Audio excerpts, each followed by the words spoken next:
Pei Chunhua, great to have you here. It's lovely to be here. Shall we switch to Mandarin? 不要谢谢. But in China, it's very well known that your whole family can speak Chinese. Except me. Except yes, you. Yes. But you did learn from your children as well. I've learned a few things from my children, yes. I believe that they have a very good accent and they sound as if they could have been raised in Shanghai or apparently. And they're winners of the competition, the Chinese language competition. Yeah. Can you give us some Mandarin? Well, there's this thing that my kids, I said, I think Graham might want to hear something in Chinese. I said, what do you think I should say? And they said, 脱裤子放屁. And I said, oh, right, great, that's great. What does that mean? And they said, that's the act of taking your trousers off to fart. Oh, wow. Did you learn anything from them rather than 脱裤子放屁? I know some animals. I know some animals, some food. I can understand a lot when they're speaking. I can understand more than they think. They do speak at home. Yeah, they speak at home. In everyday situation, they use Chinese language. Yes, wow. And the boys can talk if they don't want me to understand, they can speak in Chinese. Then you just secretly learn. 告诉妈妈. 不告诉妈妈. 不告诉妈妈. It must be like that. And I heard you learned something about the Chinese New Year's greeting for this year, especially for this year. Oh, yes. 马上有钱. Wow, great. And recently you have accompanied the UK Prime Minister in Shanghai. That was unexpected. Unexpected. I have come to China because, very excitingly, the broadcast of the play I did at the National Theatre last summer has been accepted to be played in cinemas in China, which is hugely exciting. And we were planning to do some screenings in advance in Shanghai and Beijing. And it happened to coincide with the visit of the Prime Minister. And because he was also bringing a cultural delegation as well as a business delegation, they invited me to go with him to speak to some acting students. I think it's a brilliant thing. I'm very pleased that there's this new willingness to understand China. Yeah, and you look like the cultural ambassador for both China and the UK. Well, thank you very much. So how does that feel? I think that's a compliment. Well, I'm not a very political person, so it's a funny role for me. I think as an artist, it's important to stay apart from politics, really, because, my job is to tell human stories. But I think when there's something as important as this, which is a meeting of minds of two countries I care about, then I'm happy to be involved. And in the meeting, so you mentioned that you believe Chinese language is the language of the future. Chinese is probably the language spoken by the largest number of people in the world currently. The population of China is so enormous. And I think the way China is starting to dominate in a world stage in terms of industry and job opportunities, I think. And China is obviously opening up as well and wanting to be understood by the rest of the world in a new way. And I think, whereas it might have been English that was the most important language to learn, I think it's going to become Chinese. And I feel my children have a tremendous advantage.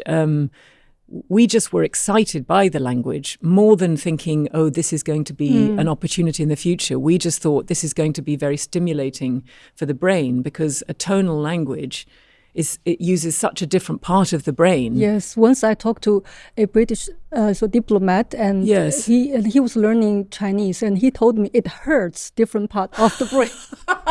That's a very good description. It employs... it's coming from a different part where you remember the words and the tones. You can feel it. It is a different part. I like that description. It hurts in a different way. It takes a tremendous concentration. And also, of course, the characters, the way you read is so different. So I think it's very stimulating to a young brain to speak both languages. And so we have to see that, like today's world, so we are witnessing tendency of deglobalization. I mean, more walls are being built and more borders are being closed. But still, as a mother, you think it is valuable to have your sons learning like another culture and the value system. Why this is so important, and what most you hope your son can take from Chinese culture? Well, I think China has a culture that is very distinct, and I think that, there's been a kind of westernization of many countries that have adopted trends that have come from America predominantly. Even in the UK, we follow trends that come from America, and China, they're still a vital part of the culture, and even in you see in popular cinema or whatever, when values, for instance, of family are upheld, exactly. It's very meaningful. I always notice when I watch Chinese films that the way a family is depicted is different from English right? films, and the way you often see parents and children and grandchildren all living together and being together much more than you might see in a British film.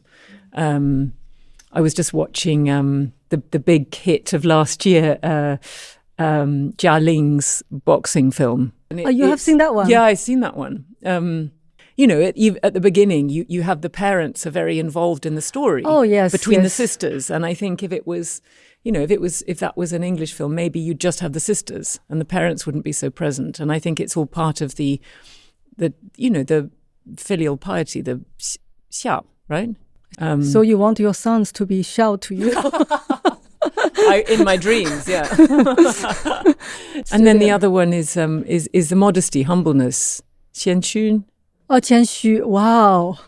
Yes. I find, when I have been invited into a home in China, which I'm lucky I would never have been if it was not for my children making friends, I feel that there's great openness and hospitality, and you're welcomed into the home, and there's no show or pretense. And they feed you all the time. They feed you a lot, yeah, lots of food. But also people are naturally very comfortable and easy with people. I feel in England, it's a different feeling. I once heard from a filmmaker that he told me there's no single Chinese film without eating, because having a meal is a big thing in the culture as well. It's kind of you're gathering people and they eat. That's the most important thing in the daily life. That's funny. I was watching another film by this director. I don't know the tones, because in English we don't learn the tones. Bigan. Yes. And he had a funny line that it's good to talk to people, to have difficult conversations when you're eating, because when you're eating you find it harder to lie. Oh, or you drink. Maybe. I think it's because you're concentrating. I think he meant you're concentrating on eating. So you're more likely to tell the truth when you're eating. Honesty from the stomach. Maybe. That's good to remember. remember. I thought it was a funny line.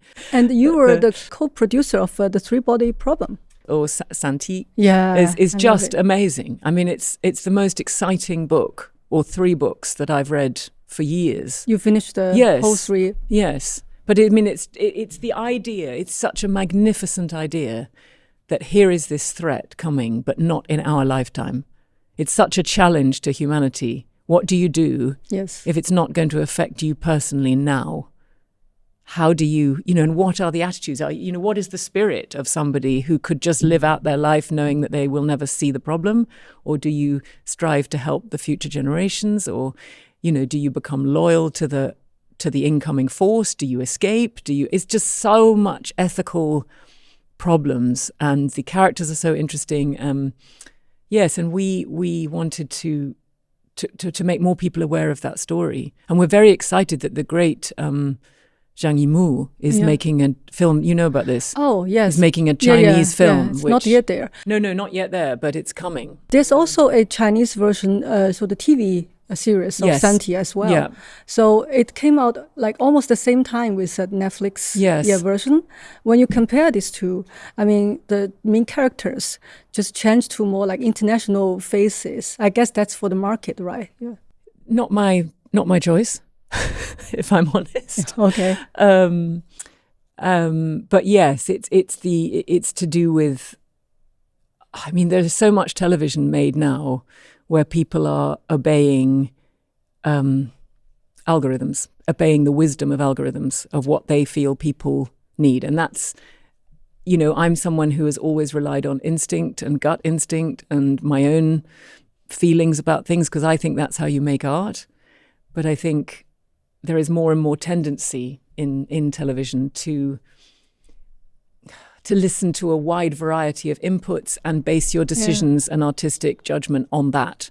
So therefore, you want one character from here and one character from here, and a boy and a girl and an older one and a younger one, and I don't think that's how you should make art, but it's how a lot of art is being made. Yeah. Am I diplomatic enough? I don't know. You just touch all, very right. Yes, but but the main thing is that the story was introduced to a lot of people who didn't know the story, and that's exciting. Yeah. Last year I saw the incredible documentary that the 3 astronauts made when they were on board the spacecraft Shenzhou 16, which is 16. Okay. And they were given a 16mm camera, and they filmed their whole 6-month stay in space, and then it was cut together into a documentary. And it's such a beautiful film because they also show beautiful pictures of the Earth. But in terms of, Chinese innovation and, scientific exploration, I think Wang Yaping, who was one of the astronauts, became the first woman to do a spacewalk. Yes. And she's also a mother. And you really feel watching this film.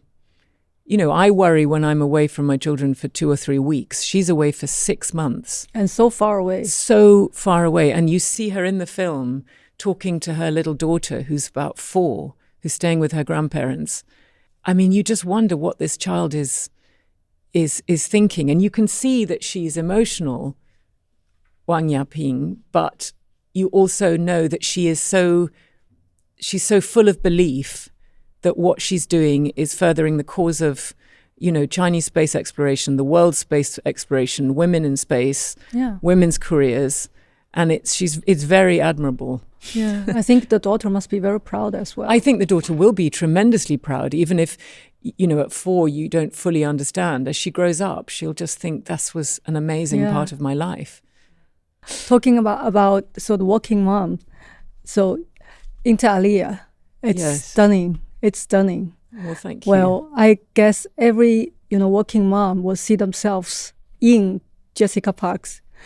I think that was the amazing thing about doing this play. So I play a criminal court judge, which is a rarefied profession. It's not a lot of women. There are maybe about 50 women in the law now, but fewer women as judges. In fact, the Old Bailey, which is our biggest, most prestigious criminal court where the biggest trials are tried, they now have equal men and women as judges, which is quite a breakthrough.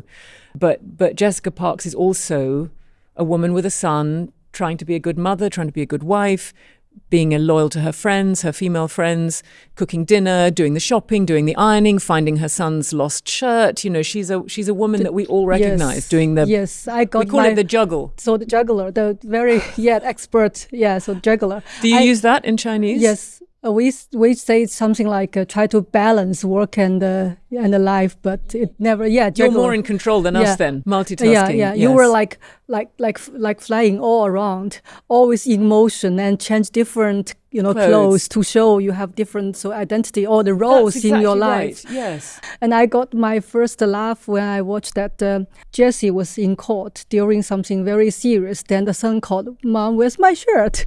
And when she was at the karaoke, the son asked, "Mom, are you coming home soon?" It sounds so familiar. And this level of reality is amazing. I think it's very exciting to do a contemporary play where people feel, oh, that's me.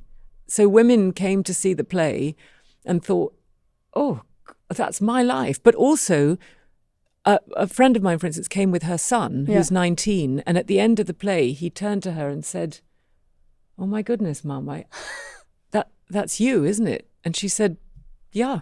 That's me." And he said, "Thank you." For the first, it was a real moment.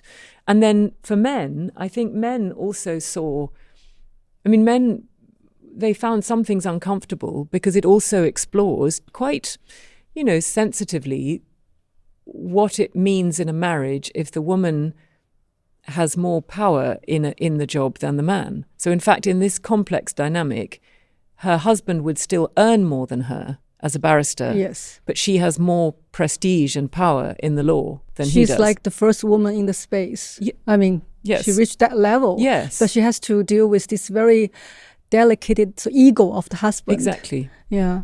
Exactly. And many women who came to see the play actually after, you know, it sparked a lot of conversations, and some women came to me afterwards and talked about that topic and said, gosh, that was really quite difficult. I was sitting with my husband and we both recognized that scenario. And one woman said, you know, I earn more than my husband and I try and hide it. I try and hide that I earn more. Wow, this play is like a mirror. Yes, right? yes. So where do you see yourself there? Do you see yourself? Well, I see myself doing the juggle. Yes, I see myself trying to do, because I still believe that I want to raise my children myself. I want to cook their meals and make their packed lunches and wash their clothes. And, I mean, people would assume a movie star like you won't need to do all this by yourself. I think it's about wanting to do it, you know. Okay. It's about wanting to give the children the natural balance, I suppose, of what life is like if you were not famous, I think. Yeah, I understand. It's important to me that. We as mother, we kind of try to do the contribution. Like everything we won't do it by ourselves. We do. Why? Satisfy it's ridiculous, isn't it? all expectations and it's I like don't really, know. so the giving, the sense of giving, it's the second natural. It's an instinct too, of course. It's an instinct, you know, the instinct to protect your child or to protect them, to want to feed them, to keep them warm. It's a biological instinct, isn't it? Yeah. But when I hang up, I think about it and it bothers me slightly. It's this job. I mean, it takes up so much. It's never balanced. As a mother, I always feel guilty. I look at the photo of Harry on the mantelpiece. He's holding a ball. He's smiling. But I see the look of slight trepidation in his face. He's never been any good at sport, poor kid. And I try to remind myself of the hours that I have spent with Harry. I don't do that at speed. My beautiful boy. His vulnerability. God, what is it to be a parent? Well, the worry. They don't tell you So about. I remember in the play that Jessie says something like, I'm so grateful to the husband. Then she asks herself, like, why should I be grateful? Yes, that's right. It's impressive. He compliments her on the dinner party. Oh, yeah.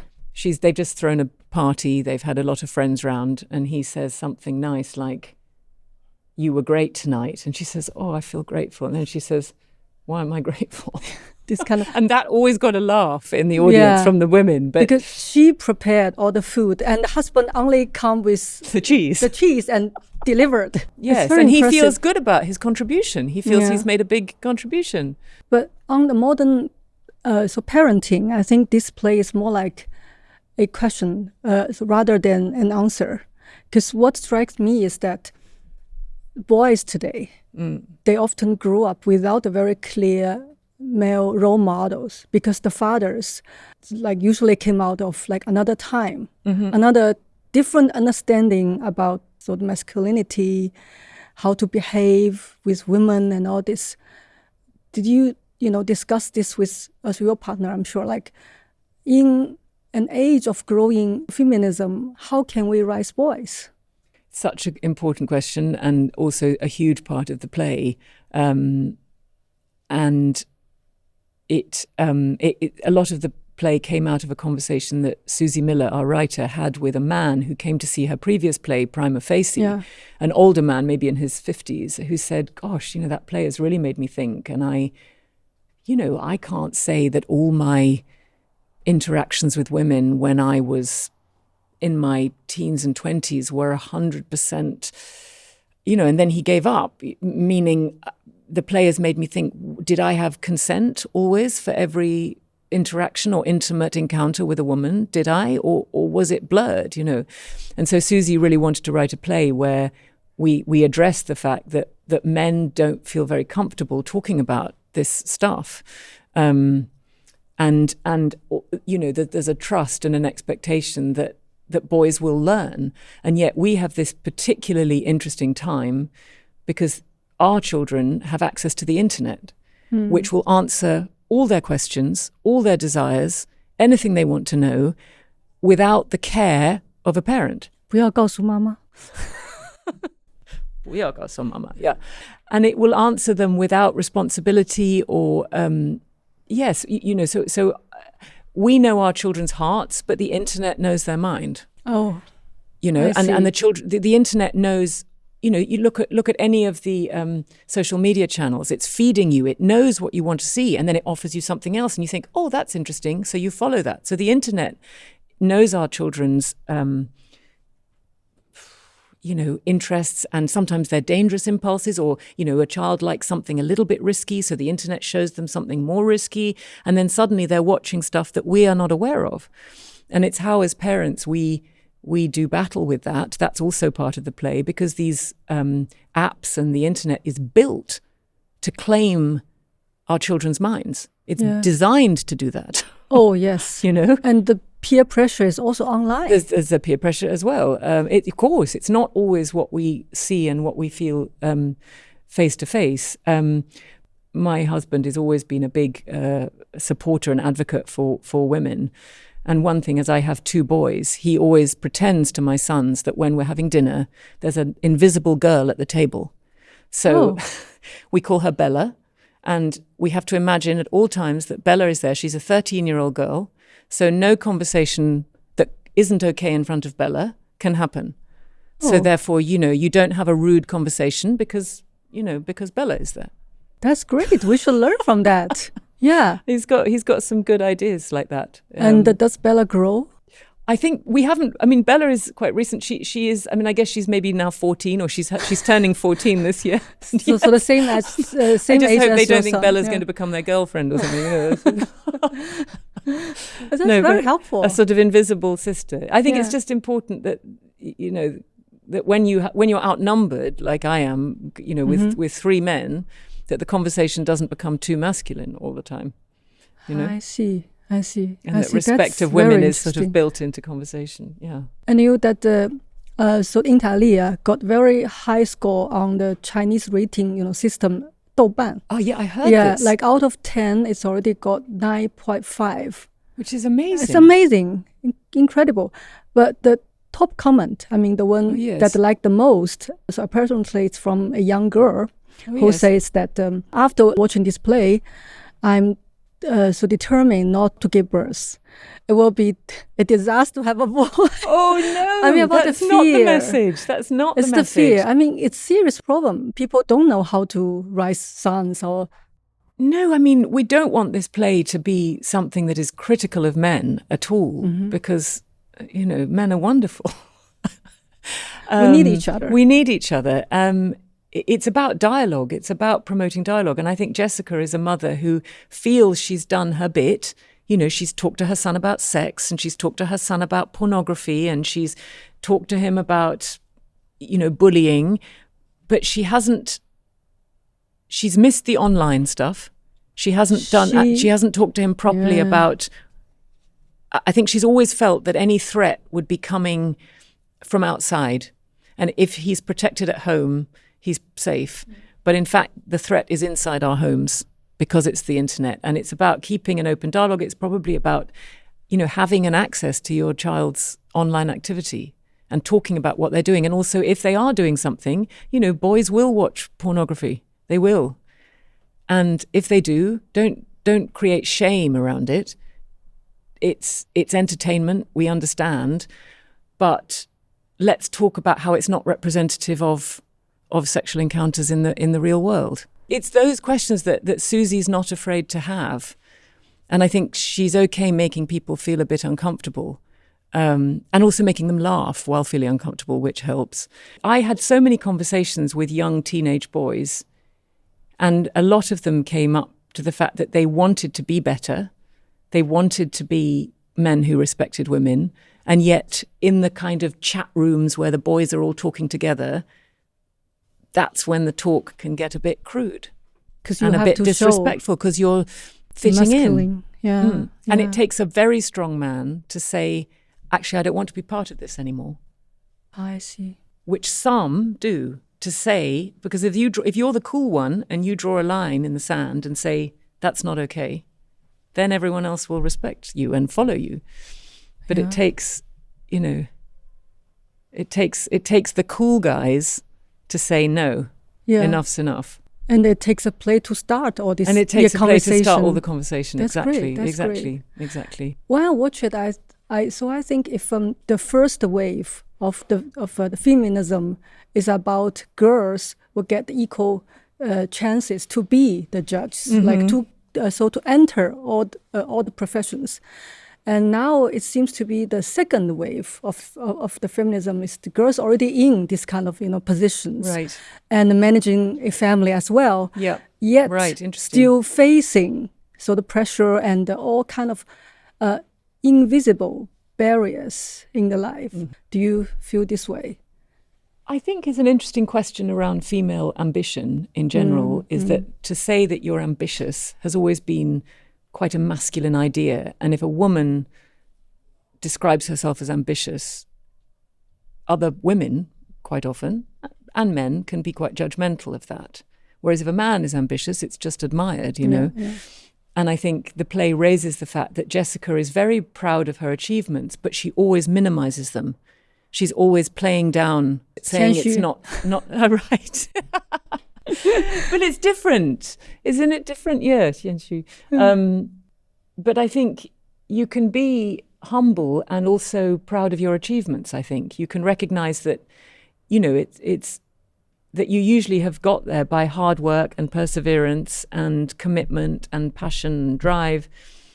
And it's okay to be proud of that, but also you can be humble in recognizing that other people have helped you get there. It's the people who've educated you and all the contributing factors to your success. But I mean, in court, I spoke to many female judges. There's still judgment, of course. There's still barristers who you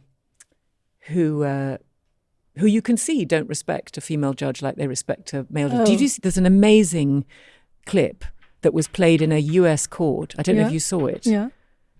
Where a barrister stood up. There was a female judge, and she said a comment to him, and he stood up and he said, "Look, honey." Oh, yes, I remember that one. And then he said, "I'm so embarrassed." And she said, "Yes, I imagine you are." He said, I'm so sorry. It just came out. Listen, honey. I mean, can you imagine? It's awful. It's awful. This could have been three separate... Okay, but it wasn't three separate. Let's go with what happened in the case. But, honey, oh my God, I'm sorry. I'm sorry, Your Honor. That, I don't know what to say to that. I apologize. Okay, go ahead. He couldn't really speak after that. I mean, it's just the worst thing. I think the female judge, they must be very happy that you went to them and put their stories on the stage. Well, I did it for them. I mean, the play was really hard. It was really... at one stage of rehearsal, I thought, I can't do this. It's huge, this play. There's so much to learn, and you feel that you can't get it into your body in the way that it needs to be. You need to change on a sixpence because the scenes are... You don't leave stage and come back with a different mood. 1 minute I'm in court, then I'm at home, then I'm remembering a story from 10 years ago, then I'm remembering a story from 15 years ago, then I'm with my son, then I'm alone, then I'm creating other characters, and I'm doing the ironing, and I'm doing the cooking, and I'm unloading the shopping, and I'm doing the washing up, and I thought, I can't do this. I can't do this. So how can you... And then I thought, I can't. And then I went out for dinner with some of these women, and I sat at this table in a restaurant with 8 of the kind of, most prestigious female judges in London. And they are such fabulous women, funny and intellectual and warm and empathetic and so different from one another and rude when they want to be. And, they can tell you the truth. They can look at the world with such a kind of, just such clarity. And I thought, okay, I have to do this because you are so fabulous. I see. I need to put all of you on stage somehow. And this project must be very challenging and demanding for you. Oh, I mean, physically. It's like looking at it feels like swimming the English Channel every night. Yeah. By the way, do you still remember the first line you have in this play? I certainly do. Am I allowed to say that on? Yes, please. the fucking patriarchy. Do you still feel it? The patriarchy. I mean, we used to think it's gone, like we fight it. I mean, we won the battle, but still, I mean, it comes back in a very complicated way. It comes back in the thing about in court, because court is a theatre as well, and court is a theatre of looks and glances and attitudes. So the patriarchy comes for a judge in the way a barrister sits. You know, a barrister sits like this. Looks when like, it's a female judge, yeah. It's lack of respect. There's apparently one barrister has sort of put his foot up or something. You know, it's an attitude. It's sort of, you know, shifting or yawning while a woman's speaking. it's all the tiny. It's the nuance that also conveys and it the is patriarchy. Toxic actually for both genders, even for men. It's not a very healthy thing when you can see in the play, right? It's for the father and for the son. I think one thing I feel it's really, you know, touching when the father couldn't, you know, so express himself. He said, "I just don't know what to tell." I know it's moving, and I think lots of men at that point cried. Actually, you know, English grown men, you know, in their 50s and 60s, found that a truth that hit home, hit hard. It's a scene where I've found my son's computer, and I've gone through my son's computer, and I didn't want to do it, and I feel as I'm betraying him, and I know his password, and I go in and I read all his messages, and I see the websites he's been looking at. And when my husband comes home, I show him all this stuff, including this misogynistic chat and the sharing of photos of young girls' bodies, and, you know, boys showing their, you know, videos of their sexual conquests. And my husband is devastated by seeing it. And I really hit him hard verbally.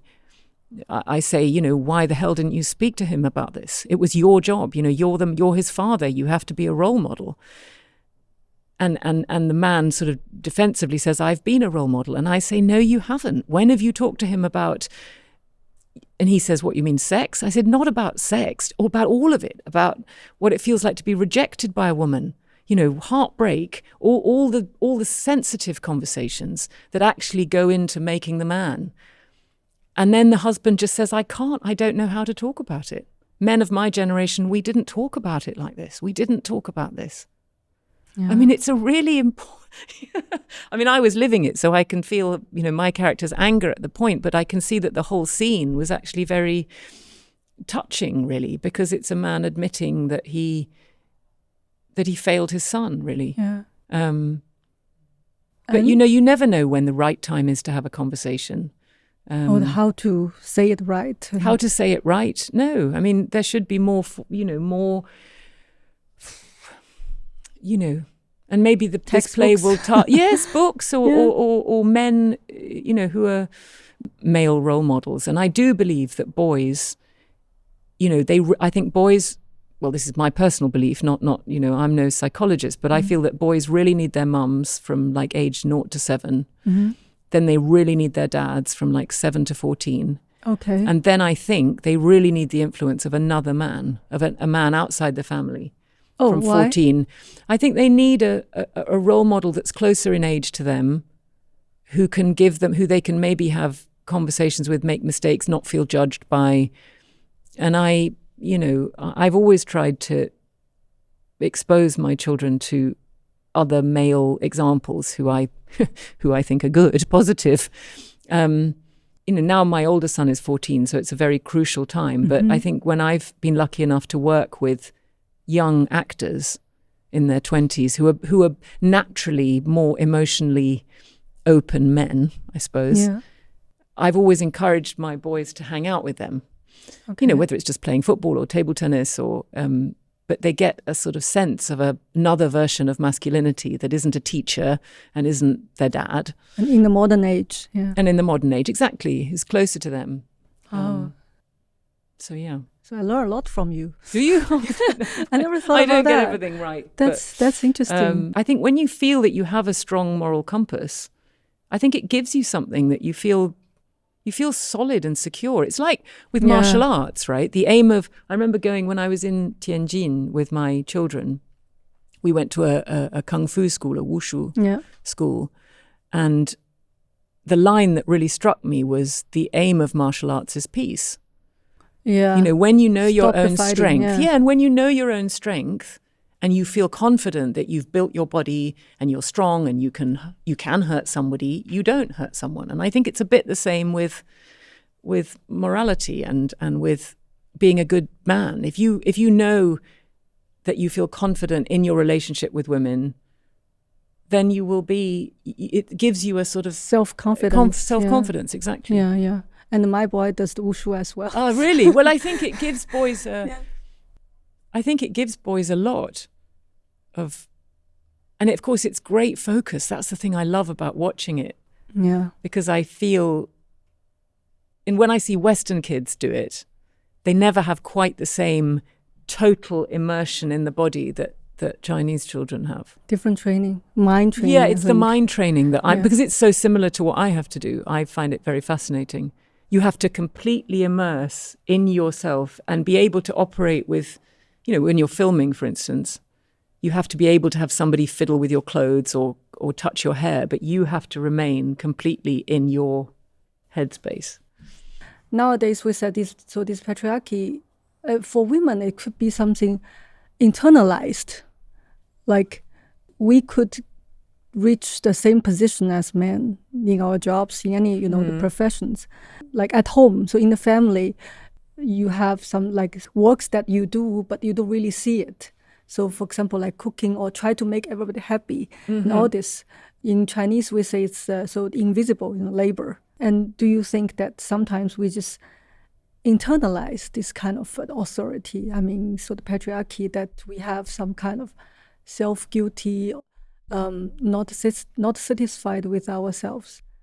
It's interesting. I don't know where that comes from. The women's feeling of not feeling good enough. I mean, there are more women, I think, who recognize that sentiment than men. And women feeling that probably in a sort of internal pressure that if we're going to work and be successful, we need to sort of pay for that success by being extra brilliant at home. I think that is it. You're right. It's a sort of internalized guilt of the sort of legacy of a patriarchal society where the woman is expected to hold everything together at home. And I think it'll take us a very long time to unlearn that. I've never really analyzed it, but I also feel that it's particularly tough on women who were raised with sexist fathers. My dad was very open and always very warm and not a sexist man at all. But I feel that women who were raised with sexist fathers and who witnessed that, it's particularly hard on them, I think. Yeah. Because all the internal pressures on a woman is also coupled with a tremendous pressure on appearance and femininity as well, Yeah. And I was lucky that my dad was always very sort of loving and not judgmental about appearance. I think there are many men who are very judgmental about appearance, and that's yet another pressure on women. Yeah. And it comes from a fear of judgment by other women, perhaps. It's like in British press, for instance, this is a slight tangent, but, we have some of our papers who, whenever they report a story, they'll talk about the man who's ever in the story and the woman 36 or the woman 42. They'll always put the woman's age, and women get really outraged about it. And they say, it's so sexist. Why do they never put the age of the man and they always put the age of the woman? Why? It's not to do with the men. The men don't care how old the women are. It's all to do with other women. It's other women who want to know how old another woman is. It's women comparing themselves to others.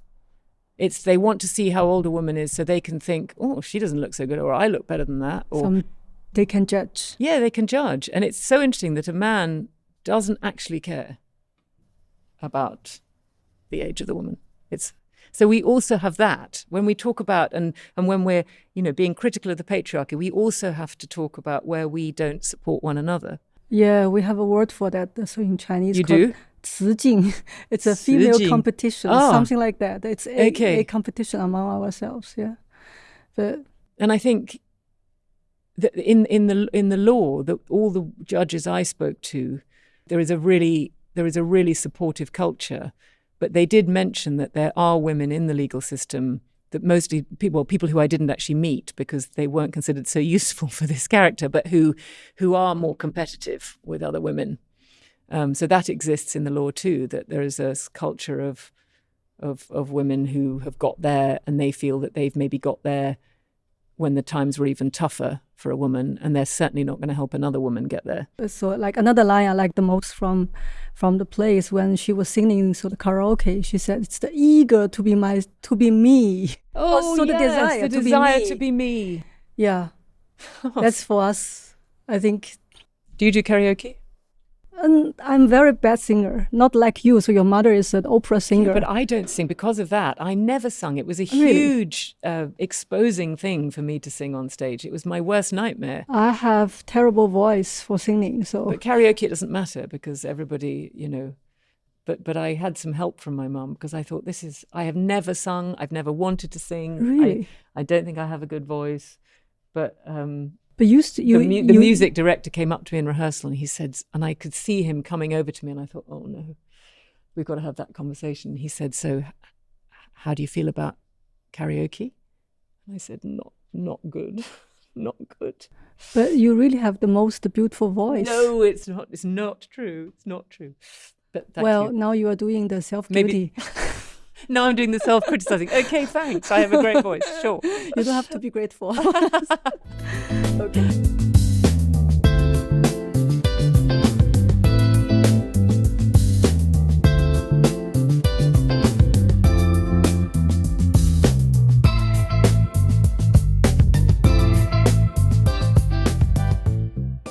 And what draws you back to the stage after 10 years? I mean, you have been already so successful in movies. And it's the fact that you can conjure something immediate with an audience. You can, you have an emotional, real human experience with a different audience every night, whether they're laughing, whether they're crying, whether they're just feeling connection. And then at stage door, when I would go out after the show, when you do a play like this, and people feel, when you meet them afterwards, everything comes out. That's true. Sometimes more personal things than you would normally have with a stranger. Another Chinese girl came and she said she'd always felt undervalued by her parents. And she said, this play, I feel that it makes me feel that I can be who I am. And I've always felt that whatever I did, my parents were never impressed. And that's the best part of your job, actually. It's kind of open up the hearts. And it does open up the heart. Yeah. And you have these interactions with strangers that are not ever on the surface. In fact, it's always, but you take on a lot of people's emotion as well. So a bit like I know we have a shared connection with, you've worked in war zones and I played a war reporter, but you take on people's stories and yes.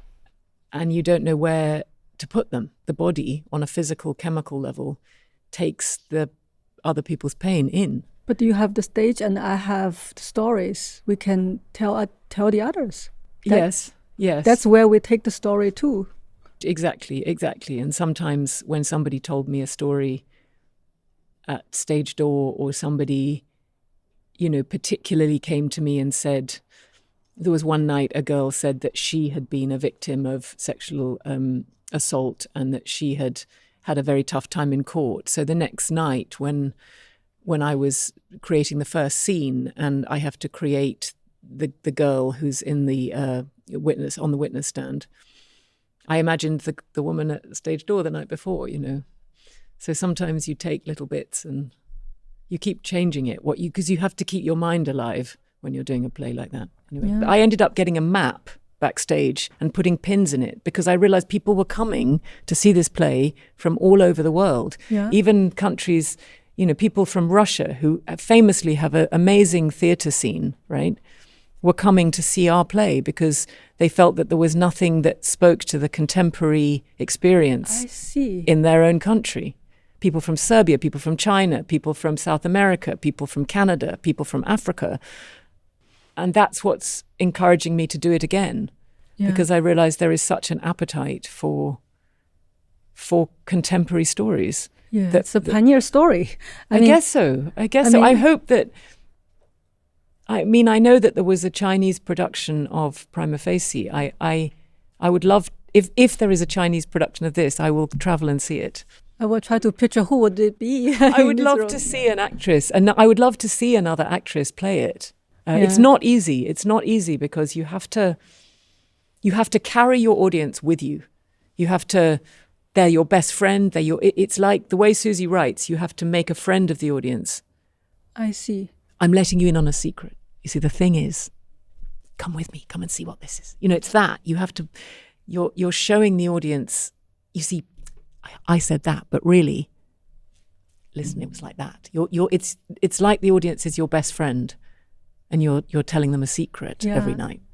I fear growing old.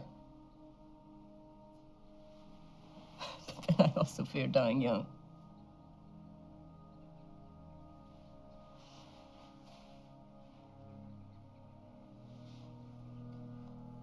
I'm most happy with a vodka martini in my hand, but I can't stand the fact that the chatter in my head won't go quiet until there's a quart of vodka inside me.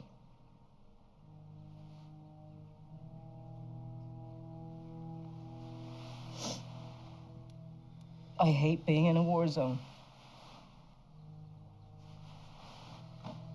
But I also feel compelled to see it for myself. And when you talk about this film, so A Private War, it's very close to my heart because I have a experience, history as a war correspondent. Shame that I never met Marion Colvin, but when I look back, it could happen that we were at the same location around the same time. 2011, I was in Libya. Oh, really? Yeah, I met Jeremy Boyne from BBC, so I met him there. So it's kind of she was there with him. Yeah, around the same time, I guess. So, absolutely. Yeah, but I didn't go to Syria because I was pregnant. Yes. And then when you had your child, did you stop? I still went back to different places, but not too extreme, to the war zones. Yeah, I feel like I have to be responsible. So, yeah. Yes, I know what you mean. I mean, I do some work for a landmine charity. Since playing Marie Colvin, I've become an ambassador for a charity that's clearing the world of landmines. It's called the Mines Advisory Group, MAG. And maybe 2 years ago, I was due to go to Kiev, and I was telling my children that I was going to go with MAG, and my son, we were in a restaurant, and he went to the bathroom, and when he came back, he wouldn't eat his food, and I said, "Are you okay?" He said, "I've got a tummy ache," and I said, "Is it because of what I said about going to Ukraine?" And he just said, "Yes, I don't want you to go." When was that? That was maybe 2 years ago. And the war already started? Yes. Oh. And he was very aware of it. And it was when, that they were starting to do operations to, clear some unexploded ordnance in Kiev. But anyway, I didn't go. I respected him. Oh, I see. But not every woman has that choice, obviously. So I still remember the day when I go into the cinema to watch this film, so A Private War, with some hesitation. On one hand, I wanted to see a female war correspondent on the big screen. On the other hand, I was worried that I'm going to see something like so Hollywoodized war correspondent, But I have to say, you did a very good job, and you played it so convincing. Thank you. How can you transform yourself into her? I mean, the way she talks, she walks, and even this mixture of fear and passion, and the madness. I'm quite familiar with that. So how could you make it? Yeah.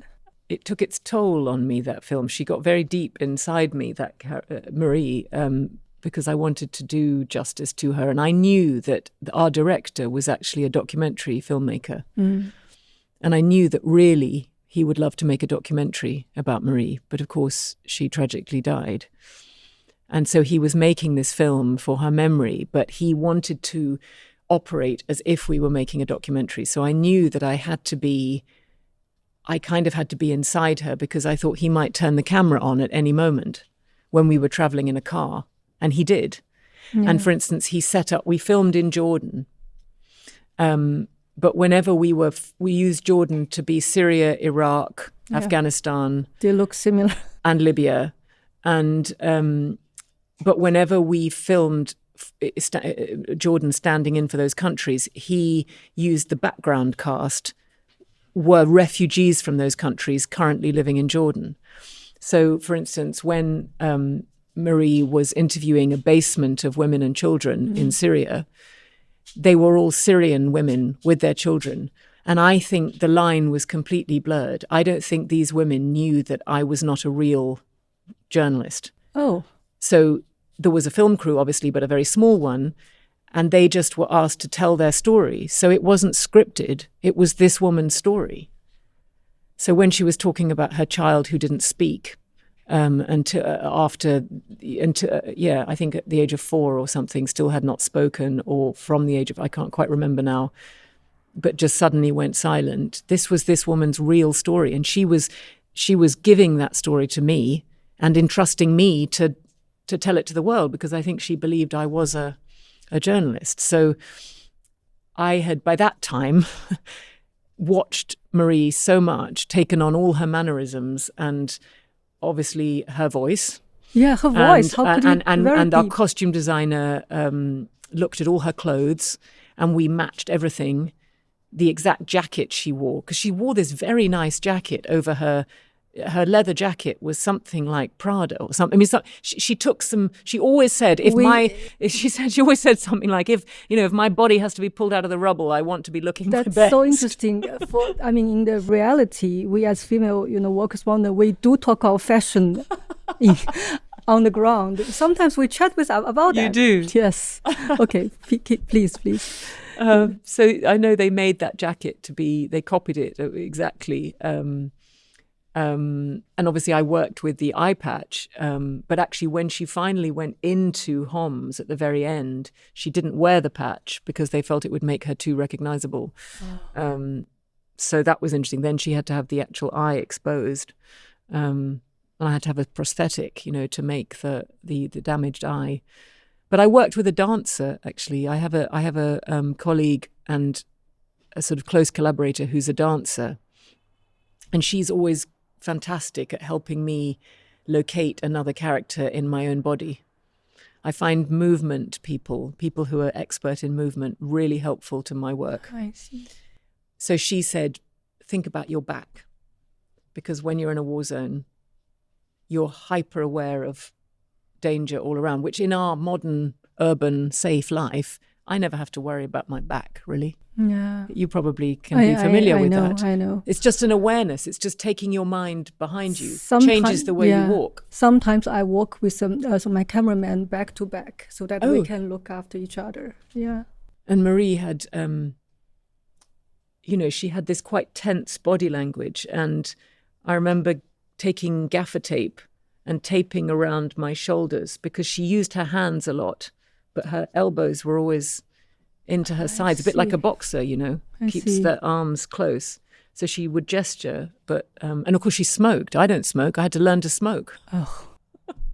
I had to learn to smoke and inhale and then take a drink and then breathe out afterwards, like a real hardened smoker. I hope it's not too unhealthy. It was really unhealthy, but and of course I learned. I was driving my car, smoking. I wasn't experienced. Of course, opened the window and all the ash blew back in my face. I was a real naive smoker.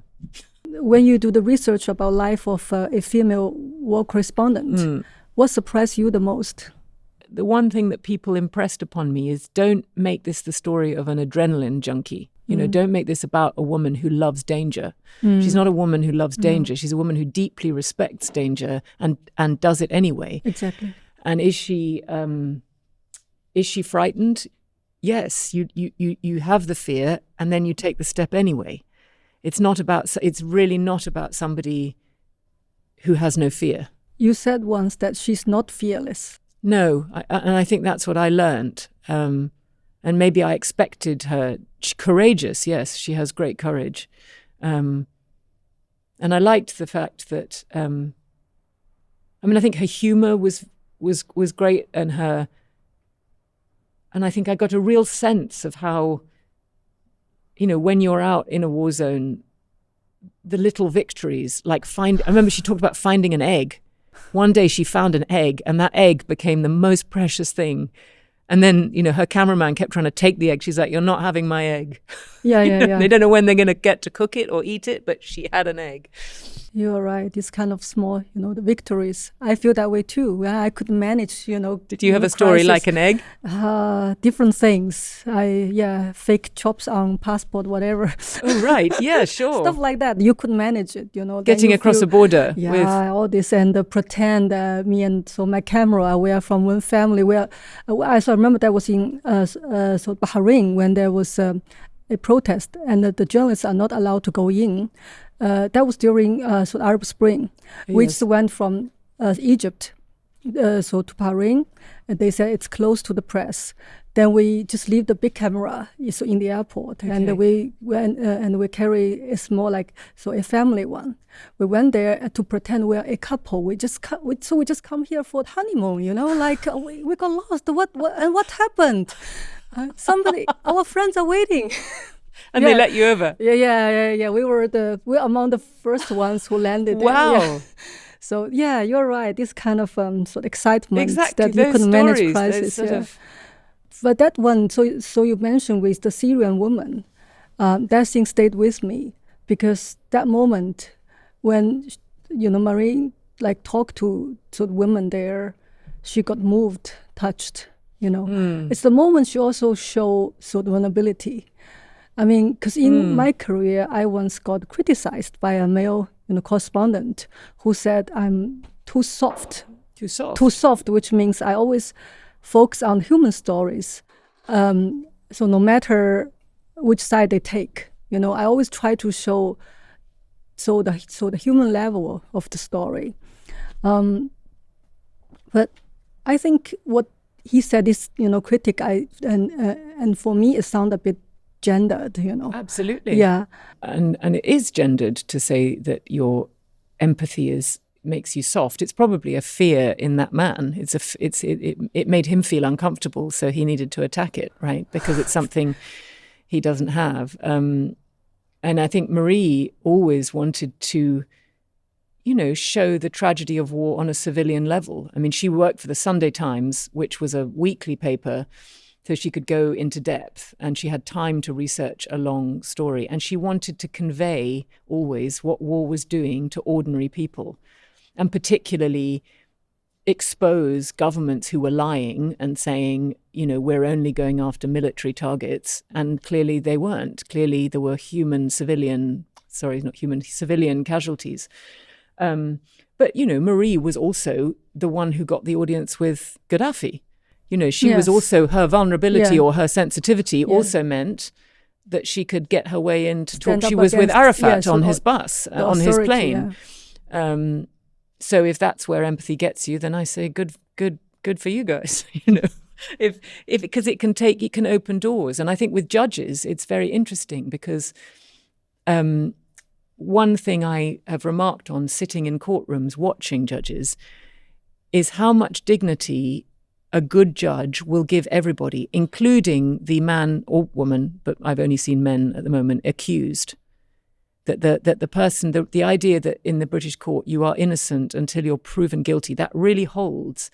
And I saw a judge the other day say, look, we understand that it's very difficult to be on the stand. It's very difficult to be giving evidence under these circumstances. It's difficult to talk to a jury. We know that English is not your first language. She was so kind to this man who very probably or very possibly was a very nasty rapist.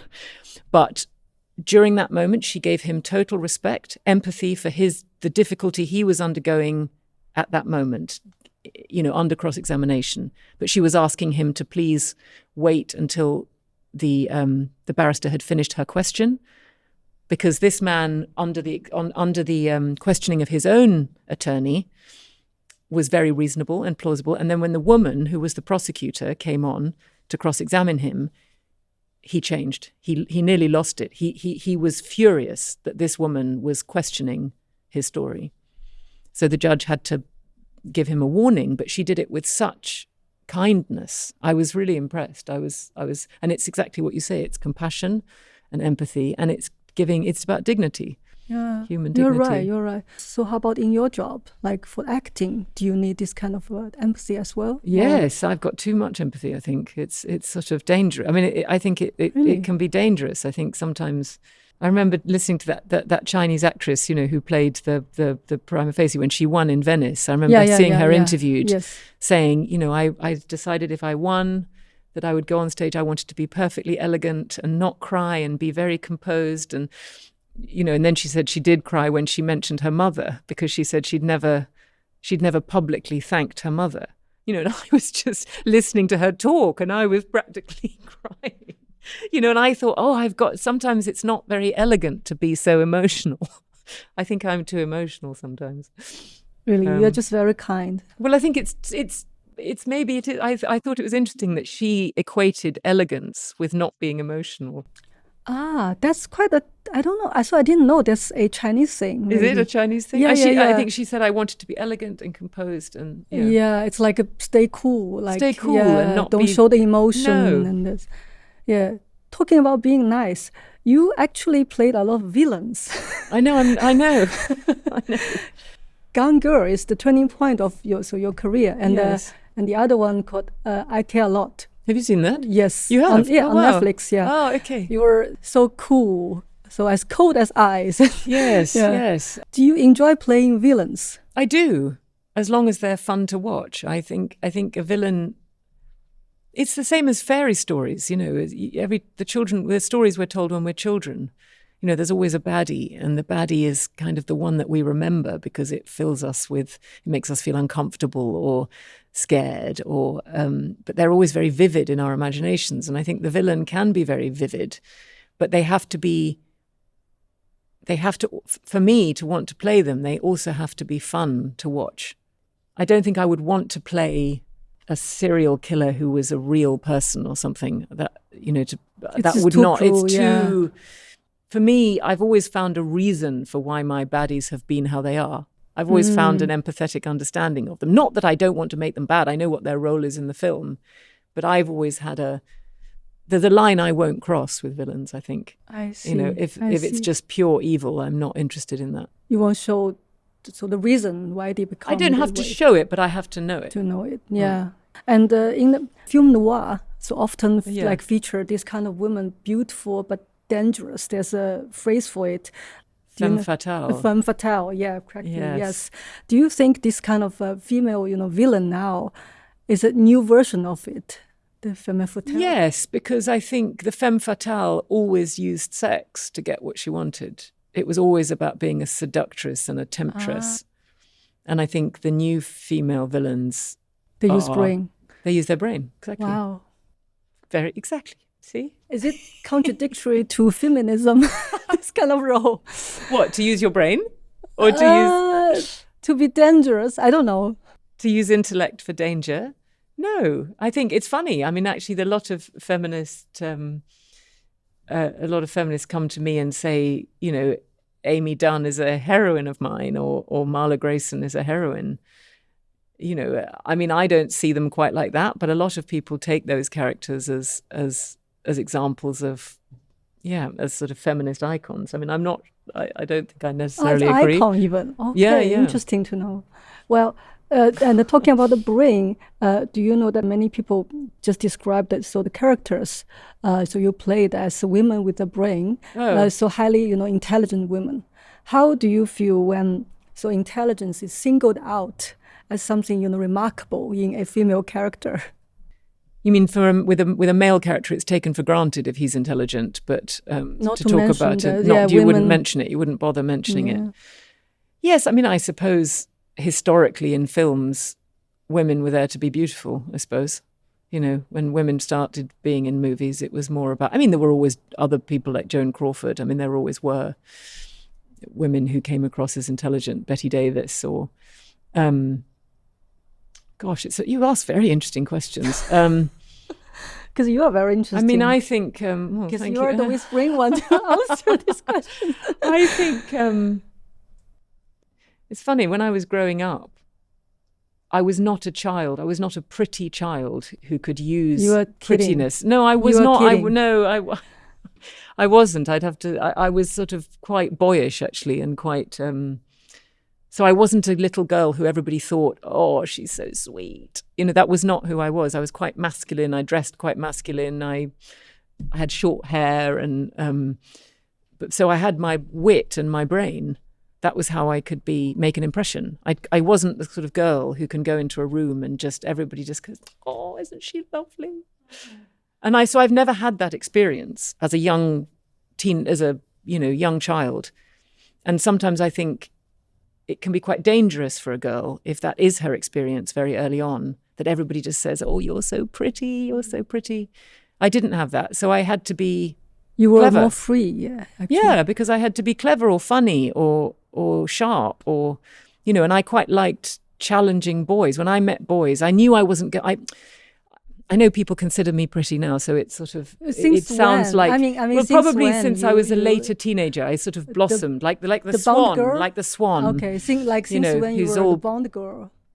I mean, that was Die so Another odd Day. to me because to me I wasn't so not a Bond girl. Anyway, whatever. That's another bigger conversation. Forget it. But yes, whenever I met boys, I knew I wanted to make an impression by being smart. I didn't assume that they would find me attractive. But I thought they might find me interesting. Wow. So, you know, it's more fun, I think, to be interesting. And it lasts longer. I have a daughter, and many people told me you have to say that at a very early age so that she can have the self-confidence. Oh, how interesting. But you told me this is not so necessary, actually. Well, I don't think, I don't know. I didn't have it. I mean, I'm sure I knew my friends who were the ones who everybody did say, oh, you're so pretty. And it's whether a burden as well. That can be a burden, I think. Yeah. Because you don't know. Yeah. I think it is dangerous. I suppose my belief is that it can be dangerous to be in that bracket. And if more young girls thought maybe my power lies in my words, you know, maybe that would be a good thing. Yeah. You are from Oxford with a degree in English literature, right? That's also helpful with like for the brain thing, right? Yeah, right? yeah. So the intelligent, yeah. So is this a tradition from university to stage? What does that tell? Oxford and Cambridge have always produced, I don't know why, but they always have produced a lot of good actors. They've got a very strong drama tradition within the university, and a lot of people go to those universities like I did, knowing that there would be like-minded people who you could create with. So that was as much a reason for me to go as to do my degree. Ah, so because you didn't know you were going to do acting. I always knew I wanted to be an actress, yeah. And my plan was then to go to drama school later. But I knew that at Oxford I would meet like-minded people, and there would always be an opportunity to put on a play with probably very good actors. And there are a lot of people that I was at Oxford with who are now working in the profession. And it was, you know, we toured to Japan when I was at university. That's an amazing opportunity for a young person. We took 2 Shakespeare plays to Japan in my first year, which is so ambitious for a university drama group, isn't it? Yeah, absolutely. But that was the thing that you would get at a university like Oxford. You'd get, you know, people who had that kind of drive to explore. And the name obviously means that the name of the university means you can get an invitation to places like Tokyo or, Osaka. Yeah.